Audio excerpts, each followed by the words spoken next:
Hey, I am Heather Warner, and I'm the morning news anchor at WPMT Fox 43.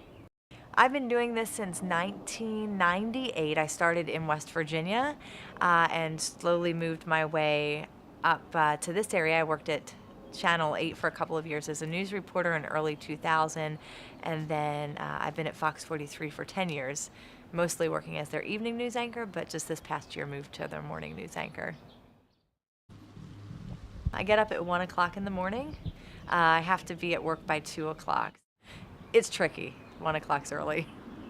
We cover just about anything. What we try to do, we have a stack of papers about this thick. They come in as faxes oftentimes these days, emails that come in.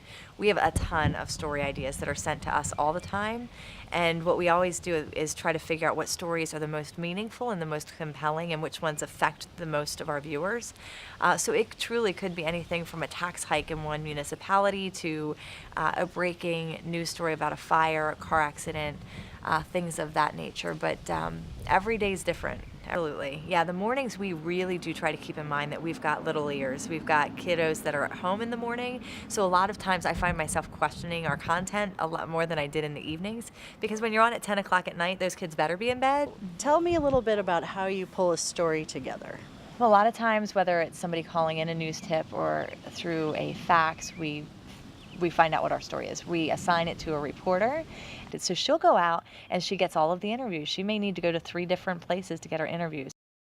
You don't want to just have all the officials that are going to give you the boring sound. You want to have a good character. So who are going to be great characters for a new swimming pool? Probably little kids that are super excited. It's the close-ups of the interviews, but then of course it is all of the video of the blueprints, maybe the land in which the pool is going to be set. Just anything that helps to visually tell that story. We learned over the years to keep our interviews pretty short and concise. You pick out your sound bites that you love that help to tell the story. And I'll always say that the best story told is the story told by the individual characters. If my voice is not in that story, but for 2 sentences, bravo. That's a great story because they've told the story. And a direction that this business is really going is multimedia journalists. The best way you can set yourself up in this business is to know how to write, shoot, edit, know everything. Even a newspaper reporter, they're shooting their own pictures these days and little video clips to put on to their website. How does social media play into what you're picking up as far as stories and how they are reported, how they're sourced? Social media has changed everything. So social media really, you have to be so careful because as we now know, people are getting really good with photoshopping. So, when you have these major floodings and you see the sharks that are swimming around the subway system, because a couple of pictures came in after one of the hurricanes rolled through, and they had pictures of sharks down through the elevator shafts and stuff. And if you're not thinking, you're going, oh my gosh, really? But some media outlets have taken some of these Photoshop pictures to air. And so you have to verify your sources. They have to come from reputable sources. It is so, so very important. As a courtesy, you reach out to someone on YouTube and ask them if it's okay to use their video. Twitter, I'd have to look over I actually have a website that I put together on social media errors, but it has a whole fact sheet about the Q&A on basically what you need to do to make sure that you're within your rights to use information.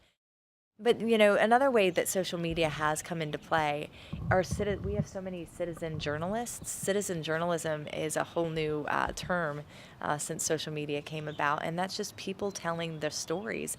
They're out blogging from events. They're out, like I said, on a 9/11 day, they're out helping us tell the story. We're sitting in a station, with walls around us, having no idea what's going on outside when there is major breaking news like that. So to have people out in the field is just incredible. Do you have a designated social media person following Twitter feeds, or how does that work? We all have TweetDeck on our station laptops. So when I'm on the set, I am checking my TweetDeck, which follows anywhere from CNN to ABC 27 reporters that are local. We follow a ton of different Twitter handles that are all helpful to us.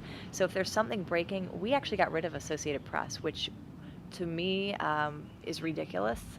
But Tribune across the board got rid of Associated Press, and a lot of people are going that direction. But that was always our go-to for breaking news.